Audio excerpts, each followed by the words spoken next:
नाजरीन अस्सलाम वालेकुम। इनसाइड न्यूज़ के नए प्रोग्राम के साथ मैं हूं इब्राहिम राजा और आज हम आपको बताएंगे कि भारतीय फौज की उंगलियां कैसे चीनी बूटों के नीचे दबी हुई हैं और भारत ने पुलवामा 2 का भोंडा ड्रामा कैसे रचाया।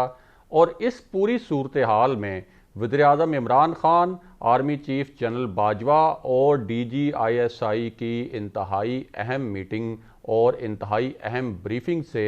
भारत को क्या ख़ास पैगाम पहुंचाया गया। अगर आप इस खबर की तफसील जानना चाहते हैं और आने वाले दिनों में भी अहम मामलात से आगाह रहना चाहते हैं तो हमारे चैनल को सब्सक्राइब कीजिए। और अब बात करते हैं आज के मौजू पर। तो सबसे पहले आपको भारत ने ये जो पुलवामा 2 का ड्रामा रचाया है उसके बारे में मुख्तसरन बता देते हैं। और वो ड्रामा ये है कि भारत की सिक्योरिटी फोर्सेस ने ये दावा किया है कि उन्होंने पुलवामा में जैश ए मोहम्मद के 3 अरकान को पुलिस मुकाबले में हलाक कर दिया। और भारतीय सिक्योरिटी फोर्सेस का ये इल्ज़ाम है कि इनमें से एक जो रुकन था जैश ए मोहम्मद का, वो बारूदी मवाद बनाने का माहिर था। और साथ ही उसी सांस में भारतीय सिक्योरिटी फोर्सेस ने यह दावा भी कर दिया कि इनका जो मास्टरमाइंड था वो पहले अफ़गान जंग में भी एक्टिव रहा। और हैरान कुन तौर पर बग़ैर किसी तहकीक के और कोई शवाहिद पेश किए ये इल्ज़ाम भी लगा दिया कि जो मास्टरमाइंड था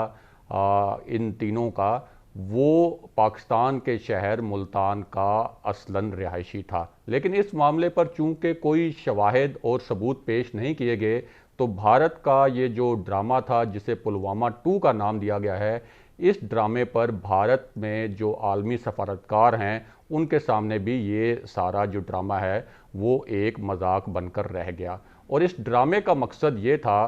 कि पाकिस्तान में कोई एडवेंचर करने के लिए एक स्टेज बनाया जाए, यानी एक जवाज़ बनाया जाए। जैसे कि इससे पहले भारत ने बालाकोट में एडवेंचर करने की कोशिश की थी लेकिन वो बाद में मिस एडवेंचर में बदल गया। तो इस पूरी सूरत हाल में वज़ीर-ए-आज़म Imran Khan, army chief general Bajwa और ISI चीफ की ISI हेड क्वार्टर में बहुत अहम मीटिंग हुई और इस दौरान बहुत ही अहम ब्रीफिंग भी हुई और उसमें भारत को एक ख़ास पैगाम दिया गया। ये ख़ास पैगाम क्या था वो आपको इसी वीडियो में थोड़ा आगे चलकर बताते हैं। लेकिन पहले आपको ज़रा ये बता दें कि भारतीय फ़ौज की उंगलियां चीनी बूटों के नीचे कैसे दबी हुई हैं, क्योंकि जो prime minister Imran Khan, general Bajwa और ISI चीफ की जो मीटिंग हुई उसमें चीन और भारत का जो तनाज़ा है वो भी ज़ेरे बहस आया। तो ज़रा पहले आपको चीन और भारत के दरमियान जो सरहदी तनाज़ा है उस पर अपडेट दे दें। और वो अपडेट ये है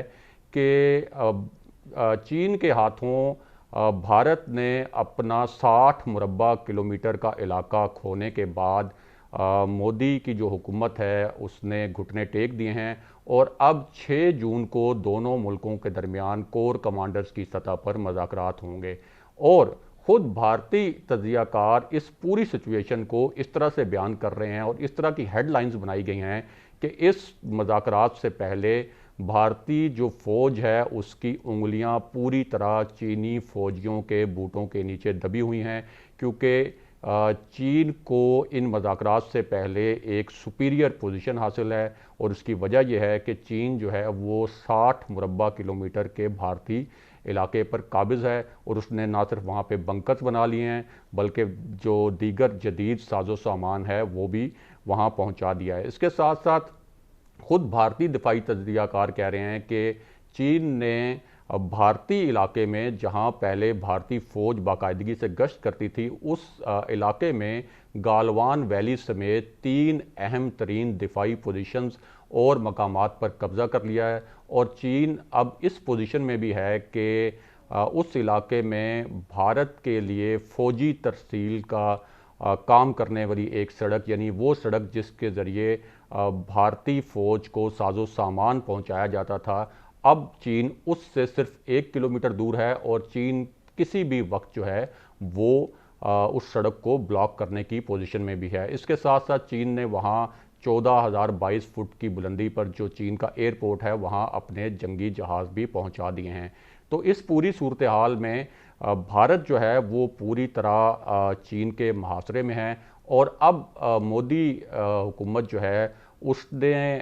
इसके हल के लिए ये कोशिश की है कि एक मज़ाकरात का डोल डाला जाए और मज़ाकरात के ज़रिए इस मसले को हल किया जाए। लेकिन खुद भारतीय तज्ज़ियाकार ये कह रहे हैं कि अब जब ये मज़ाकरात होंगे तो चीन कुछ ऐसी शराइत रखेगा जो किसी भी मुल्क के लिए नाकाबिले कबूल होनी चाहिए। लेकिन नरेंद्र मोदी शायद इन शराइत को मान लें, और वो जो शराइत कही जा रही हैं कि चीन की जानिब से रखी जाएंगी उनमें अहम तरीन शर्त यह भी होगी कि भारत इस इलाके में जो तामीरात कर रहा था, जिनके बारे में चीन का दावा था और चीन का इल्ज़ाम था कि ये फ़ौजी नोयत की तामीरात हैं, उनको फिलफौर रोक दे। और भारतीय तज्ज़ियाकार जो आज़ाद तज्ज़ियाकार हैं वो ये कह रहे हैं कि नरेंद्र मोदी की हुकूमत जो है वो इस बात पर भी आमादा हो जाएगी। इसके साथ साथ वो ये भी कह रहे हैं कि नरेंद्र मोदी की हुकूमत और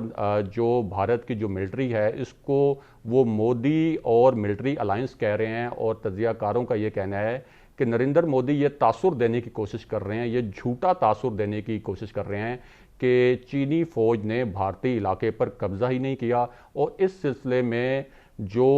भारतीय हुकूमत के तनख्वाहदार सहाफ़ी और तनख्वाहदार एंकर्स हैं वो भी अपनी आवाम को गुमराह करने के लिए यही कह रहे हैं कि चीन ने असल में भारतीय इलाके पर कोई कब्ज़ा नहीं किया। तो इस पूरी सूरत हाल में तज्ज़ियाकारों का ये कहना है कि नरेंद्र मोदी तो अपनी तरफ से शर्मिंदगी से बचने की कोशिश कर रहे हैं, लेकिन उसका नुकसान भारत को ये होगा कि चीन ने जिन भारतीय इलाकों पर कब्ज़ा किया है, चीन का ये कब्ज़ा मुस्तकिल हो जाएगा, क्योंकि चीन आलमी सतह पर यह मौक़िफ़ अपना लेगा कि भारत ने तो कभी ये कहा ही नहीं, भारत ने तो कभी ये दावा ही नहीं किया कि हमने भारत की ज़मीन पर कब्ज़ा किया है। तो इस पूरी सूरत हाल में जो मगरबी तज्ज़ियाकार हैं वो भी नरेंद्र मोदी की इस पॉलिसी को बड़ी ही बुज़दिलाना और भोंडी पॉलिसी करार दे रहे हैं। और उनका ये कहना है कि ये एक तरह से नरेंद्र मोदी ने अपनी सियासत बचाने के लिए भारतीय सरजमीन का सौदा किया है। बहरहाल 6 जून को दोनों मुल्कों के दरमियान जो हैं वो अब कोर कमांडर की सतह पर इस मामले पर मुज़ाकरात होंगे। और इसी पूरी सूरत हाल में नरेंद्र मोदी की ये कोशिश है कि जो सुबकी भारतीय फ़ौज को और भारतीय हुकूमत को चीन के हाथों उठानी पड़ी है लद्दाख और उससे मुल्का इलाकों में, और ये जो पूरी सरहद है जिसे लाइन ऑफ एक्चुअल कंट्रोल कहा जाता है जो कि 3440 किलोमीटर लंबी है, तो इस पूरी सुबकी से तवज्जो हटाने के लिए इसके साथ साथ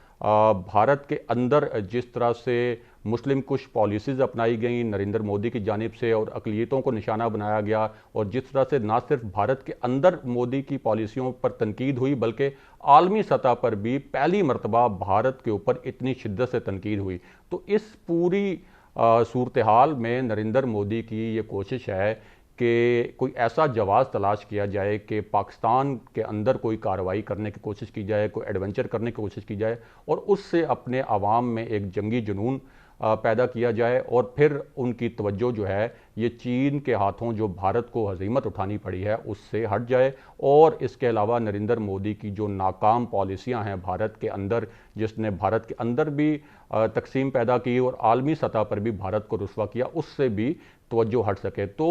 नरेंद्र मोदी और उनकी जो हुकूमत है और उनकी जो मिलिट्री है वो इस वक्त पाकिस्तान के अंदर एक एडवेंचर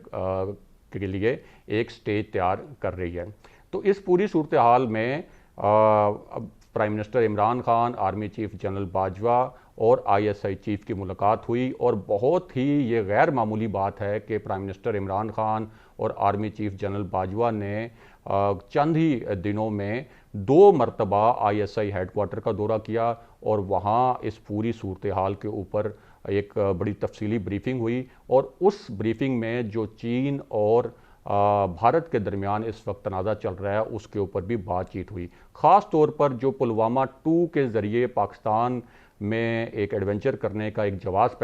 पैदा करने की जो कोशिश की गई, और उसके साथ साथ जो एक माहौल बनाया जा रहा है भारत की जानिब से कि पाकिस्तान के अंदर कोई कार्रवाई की जाए, एक जाली किस्म की कार्रवाई की जाए, तो उस हवाले से ये मीटिंग बहुत अहम थी। और हमारे ज़राए ने हमें बताया कि इस मीटिंग में बड़ा ही वाज़े पैगाम था पाकिस्तान की सिविल और अस्करी क़यादत की जानिब से कि अगर भारत की जानिब से पाकिस्तान में किसी किस्म का कोई मिस एडवेंचर करने की कोशिश की गई तो जो एक्शन का रिएक्शन होगा वो एक्शन के बराबर नहीं होगा। अमूमन कहा जाता है कि अमल और रद्द अमल अपनी जो शिद्दत में है वो बराबर होते हैं, लेकिन जो हमारे ज़राए हैं उन्होंने हमें बताया है कि ये फ़ैसला किया गया है कि अगर भारत ने इस मर्तबा कोई मिस एडवेंचर करने की कोशिश की तो पाकिस्तान जो उसका जवाब देगा और जो उसका रद्द अमल आएगा वो उस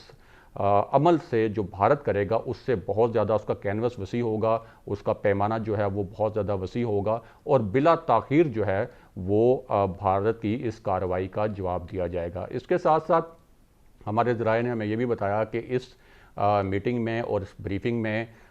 जो लद्दाख और इससे मुल्लिका सरहदी इलाकों में चीन के हाथों भारत को हज़ीमत का सामना उठाना पड़ा है उस पूरे मामले पर भी बातचीत हुई और ये भी अंडर डिस्कशन रहा मामला कि अगर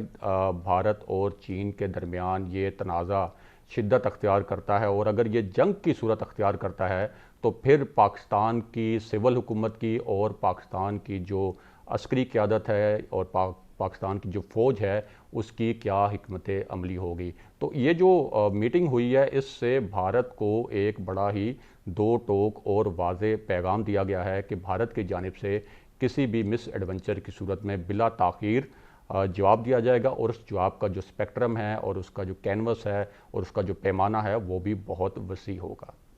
नाज़रीन, आज के प्रोग्राम में हमने आपके साथ जो खबरें शेयर की उसके मुतल्लिक फ़ीडबैक दीजिए। आज हमने आपके सामने जो तज़किया पेश किया उसके मुतल्लिक कमेंट कीजिए और अगर आप आने वाले दिनों में भी अहम मामलात से आगाह रहना चाहते हैं तो हमारे चैनल को सब्सक्राइब कीजिए। अगले प्रोग्राम तक के लिए खुदा हाफ़िज़।